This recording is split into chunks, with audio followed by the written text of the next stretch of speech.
Salut à tous, c'est Stéphane. Aujourd'hui, on se retrouve pour un tuto comme annoncé depuis mardi. Et on va parler de 5 petites astuces, d'accord, pour s'améliorer et devenir un peu plus performant au jeu Call of Duty Mobile. Alors, la petite remarque que je voudrais faire d'entrée de jeu, c'est que je fais ce tuto. Il est, comment dirais-je, un peu plus axé sur le jeu en multijoueur, d'accord? Par exemple, le choix des accessoires et le choix de l'arme, c'est plus pour ceux qui jouent un peu en multijoueur, d'accord? Parce qu'en mode de Battle Royale, quelle que soit l'arme que tu prends, en fur et à mesure que tu avances dans la carte, tu vas trouver des améliorations. Les améliorations vont se monter automatiquement sur le fusil, d'accord? Et je recommande quand même pour le mode Battle Royale, d'accord, de jouer avec la K117 ou la M4. Au pire des cas, si vous n'avez pas de M4 ni la K117, je joue avec une AK-47. Et je recommande, pour ceux qui aiment bien jouer avec le sniper, d'accord, de jouer avec l'article 50. Si vous n'avez pas pu trouver l'article 50 exotique avec la visée infrarouge, d'accord.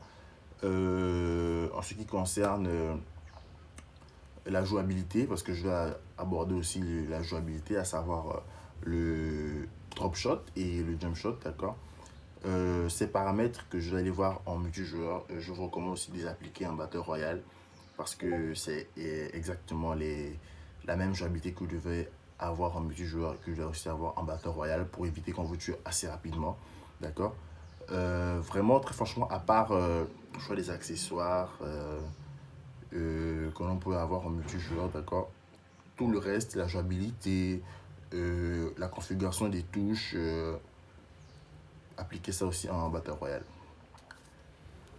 Je tiens à donner un petit rappel que les vidéos que vous allez voir à la suite, d'accord, concernant la jouabilité en multijoueur, d'accord, ça vous paraîtra peut-être un peu vite, un peu désordonné, un peu... Voilà quoi. Parce que je tiens à vous préciser que je bouge énormément dans le jeu. Je saute, je m'accroupis, je suis à gauche, je suis à droite. Donc vraiment, je vais très vite, d'accord. Donc ça, la vitesse, peut-être vous n'arriverez pas à suivre. Alors n'hésitez pas à revenir en arrière si vous n'avez pas bien observé une technique, si vous n'avez pas bien observé comment j'ai tué tel ennemi, d'accord. N'hésitez pas à revenir en arrière et à bien regarder les commandes que je fais parce que c'est là-dedans vraiment que je peux vous expliquer comment je joue en regardant vraiment les touches, comment je vais appuyer. Gardez un œil sur la touche pour s'accroupir et s'allonger. Gardez un œil sur ma touche de saut. Gardez un œil sur mon joystick de déplacement. Parce que c'est ces trois touches qui sont essentielles, d'accord, et c'est les plus utilisées, d'accord. Pour cela, je vous demande aussi de garder un œil sur le radar, parce que le radar en haut, il est très important, d'accord, il signale beaucoup les ennemis et je joue beaucoup avec. Gardez un œil sur la touche pour s'accroupir et s'allonger, comme j'ai dit tout à l'heure. Et remarque, sur ma configuration, ma touche de s'accroupir et pour s'allonger, elle est juste à côté de mon joystick de déplacement. C'est-à-dire que j'ai la liberté de m'allonger et de m'accroupir assez rapidement. Il suffit que je lâche vite mon joystick de déplacement et je m'accroupis et je m'allonge. D'accord. Notez bien cette configuration. Et gardez un œil sur la touche pour sauter. Bah. En ce qui concerne le choix de l'arme, d'accord. Moi, je joue plus principalement avec la Chicom. C'est vrai que c'est une arme qui est un peu négligée en Battle Royale, mais c'est une arme très intéressante en multijoueur. D'accord. Donc, moi, je joue avec la Chicom et je privilégie la visée holographique parce qu'avec la visée holographique, vous avez la possibilité de bien viser vos ennemis.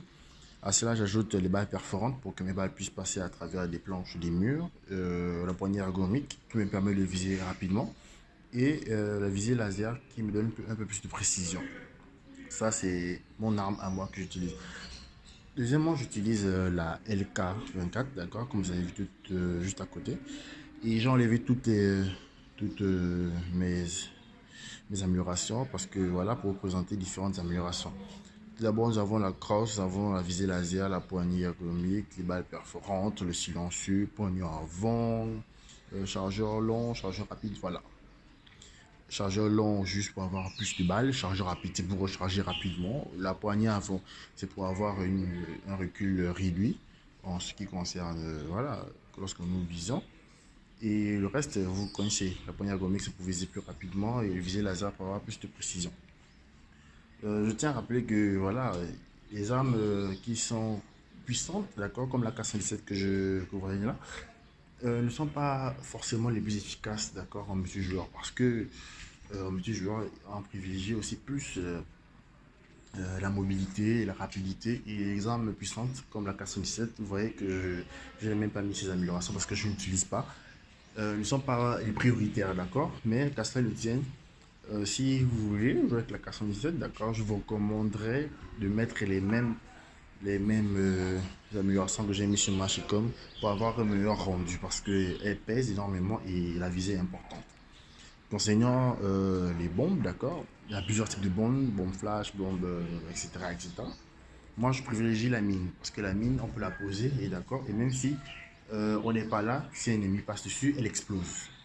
Et concernant les autres grenades, j'utilise la grenade paralysante parce que si je suis en difficulté face à 3 joueurs, je balance une grenade paralysante, ils sont paralysés et j'ai le temps de les éliminer tous. Concernant euh, les, les atouts, d'accord, il y a plusieurs atouts. La récupération rapide, c'est ce que moi j'utilise parce que la récupération rapide me permet de récupérer le sang plus vite. Persistance, armure corporelle, rôdeur, agilité, poids léger. Là, ça dépend du jeu de tout un chacun, d'accord. Selon que chacun sans son jeu, d'accord. Moi, je n'impose pas, mais moi personnellement, je préfère récupérer mes points de vie assez rapidement.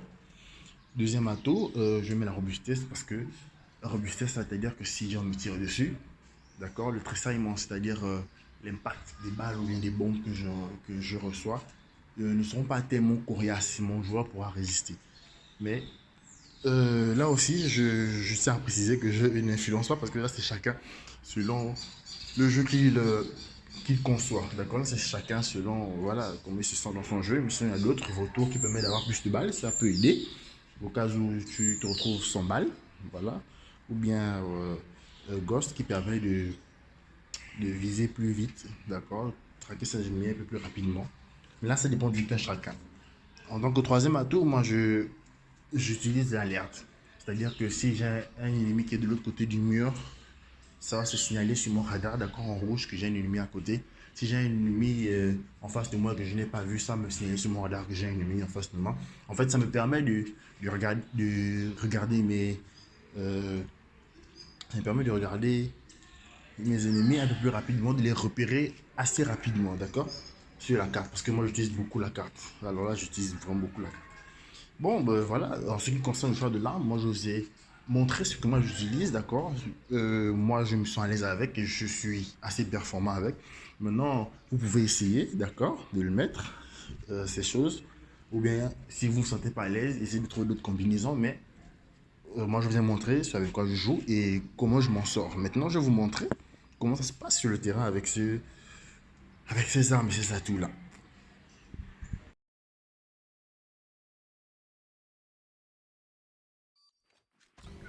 En ce qui concerne l'astuce pour courir plus vite que ses adversaires, il suffirait tout simplement lors d'une prochaine apparition, si on a été tué ou lorsque une partie commence, il suffirait tout simplement de prendre en main une bombe ou bien une mime, de telle sorte que l'arme principale soit accrochée au dos, ce qui permet en fait au joueur de se déplacer plus vite et de courir plus vite en fait.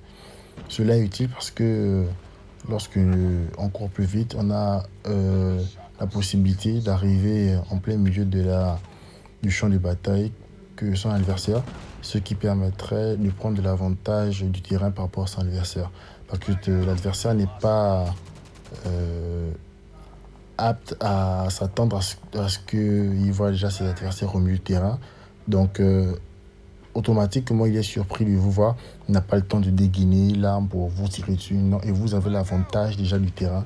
Et vous avez déjà le viseur placé normalement là où l'adversaire est censé sortir. Ce qui fait que vous avez un avantage assez conséquent par rapport à l'adversaire.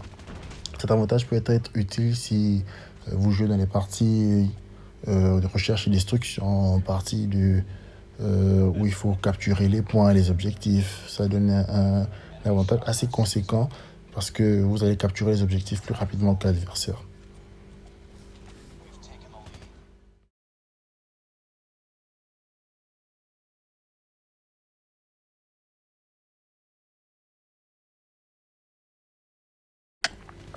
En ce qui concerne la prévisée, l'utilisation du radar ainsi que le drop et jump shot, d'accord, ces astuces vont de pair parce que ces astuces utilisent comment dirais-je, simultanément en fait. Tout d'abord, en ce qui concerne le radar, parce que le radar est très important, je dirais même le radar il est vital. Moi personnellement, quand je joue, j'utilise le radar à 75% par rapport à ce qui se passe sur le terrain parce que le radar m'indique la position des ennemis. Sur mon radar, il y a des traits rouges, des signalements rouges et ces signalements rouges m'indiquent la position des ennemis. Si vous avez mis la compétence alerte, comme je vous ai montré dans le premier point, en ce qui concernait le choix de l'arme et des accessoires, la compétence alerte justement me permet de m'identifier les ennemis qui sont à côté de moi et ainsi je peux assez facilement, je peux dire assez aisément situer l'adversaire et j'ai le temps d'anticiper. Une fois que mon radar est maîtrisé, que je maîtrise parfaitement l'utilisation de mon radar, c'est là où j'utilise maintenant la prévisée. Mon radar va m'indiquer la position de tel ou tel ennemi, ce qui fait en sorte que dès que j'arrive à un endroit, je sais que l'ennemi est là, je n'ai pas besoin de tergiverser. Dès que j'y arrive, je commence automatiquement à viser. Même si l'ennemi, après, je me rends compte que l'ennemi est un peu plus loin ou bien il est caché, au moment où j'ai déjà ma visée qui est active, je n'ai plus qu'à placer directement ma visée sur l'ennemi et là, je commence à attirer. C'est à ça que consiste la prévisée. Ça donne un avantage assez conséquent parce que l'ennemi, il est surpris de vous voir arriver et vous prépariez déjà depuis à ce que vous le rencontrez. Ce qui donne un avantage déjà par rapport à lui et vous allez dégainer plus rapidement par rapport à l'adversaire. Parce qu'en multijoueur, le plus important est de dégainer le plus rapidement possible. Une fois que ces deux astuces sont maîtrisées, il suffit maintenant de maîtriser maintenant votre habilité au jeu. C'est là où on parle maintenant de drop shot, c'est-à-dire tir couché, ou jump shot, c'est-à-dire tir en sautant. Le drop shot et le jump shot sont des éléments très importants parce que l'agilité, la mobilité sont des points essentiels pour Call of Duty. Il faut toujours être en mouvement, perpétuel mouvement. Même s'il n'y a pas d'ennemi à côté, il y en aura forcément toujours un. Il faut toujours être en perpétuel mouvement, sauter, courir, se déplacer, se courber. C'est ça l'astuce pour Call of Duty en fait. Lorsque vous rencontrez un ennemi, il faut avoir le réflexe de tirer et se baisser. C'est ce qu'on appelle le drop shot. Tirer, se baisser, se relever, mais tout en gardant le bouton de tir actif, autant pour moi. Il faut tirer, il faut se baisser, il faut se relever, comme vous voyez sur la vidéo. Je tire, je m'allonge, je me relève, je tire, je me mets accroupi, je saute, je tire. Il faut être en perpétuel mouvement. L'adversaire n'a pas le temps de placer son viseur sur vous, tellement vous êtes en mouvement. Vous êtes à gauche, vous êtes à droite, vous êtes en bas, vous êtes en haut, vous êtes à gauche, à droite, en bas, en haut. Il n'a pas le temps de bien placer son viseur sur vous.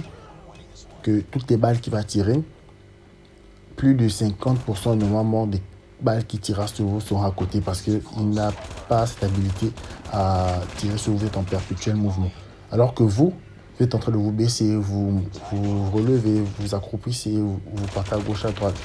Tout cela en gardant le viseur sur lui et vous êtes en train de tirer parce que lui, il est statique. Ce qui est plus facile pour vous de la battre parce que l'adversaire en face de vous, il est statique. Donc le viseur n'est pas compliqué à mettre sur lui. Par contre, pour lui, vous êtes à gauche, à droite, en bas, en haut. Il a déplacé son viseur pour vous abattre, ce qui n'est pas chose facile pour lui. Et ben, vous avez déjà un avantage assez conséquent sur lui. C'est cela la technique du drop shot et du jump shot. Maintenant, c'est à tout un chacun de travailler son habilité, de travailler son agilité à Call of Duty. Et voilà, avec de l'entraînement, de l'expérience, on acquiert aussi certaines compétences. Allez, je vous laisse profiter de la fin de la vidéo et de voir quelques performances.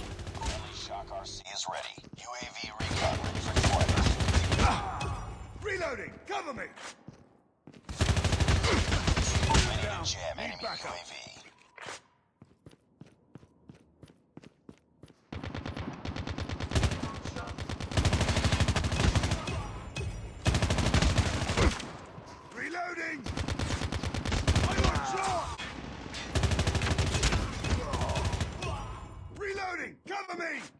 Fighting.